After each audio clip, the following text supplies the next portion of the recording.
Bonjour à tous.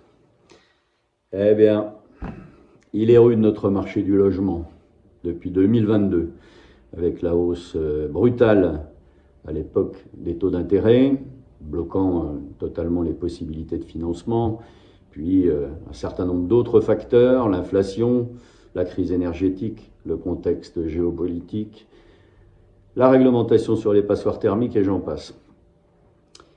Ça fait donc 2 ans que ça dure, ou presque. Pourtant, aujourd'hui, les taux d'intérêt sont à la baisse et aux alentours de 3%, ce sont des taux qu'on peut qualifier de tout à fait raisonnables, d'autant que sur une inflation à 2%, le différentiel, vous le voyez, est vraiment très très limité. Mais jusqu'à quand ? Bien sûr, nous sommes dans le contexte européen, mais le contexte national joue aussi dans ces perspectives. Les banques veulent prêter, elles sont très volontaristes, de nombreux biens sont disponibles.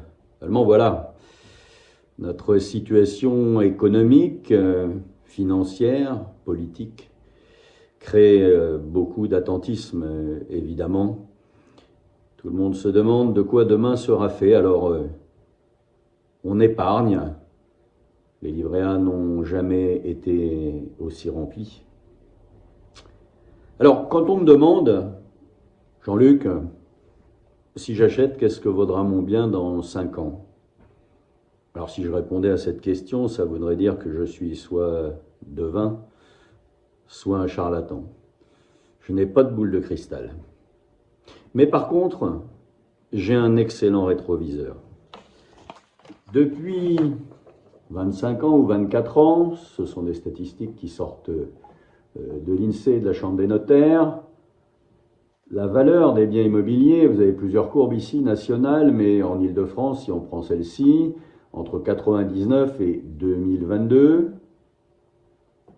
23 ans, la valeur des biens immobiliers, du logement, a augmenté de 122%. Ce qui fait une moyenne d'augmentation par an de 3,5%.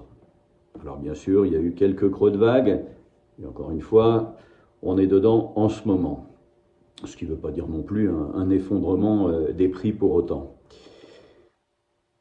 Alors, acheter son logement dans des conditions comme celles d'aujourd'hui, c'est protéger une partie de ses revenus d'une inflation quand elle est comme en 2022 ou 2023 à plus de 5%, et que donc on a de l'emprunt, lui, à 3%, 3,20%, vous comprenez le mécanisme et l'intérêt, c'est investir dans une valeur fiable, à travers les éléments historiques que je viens de vous rappeler.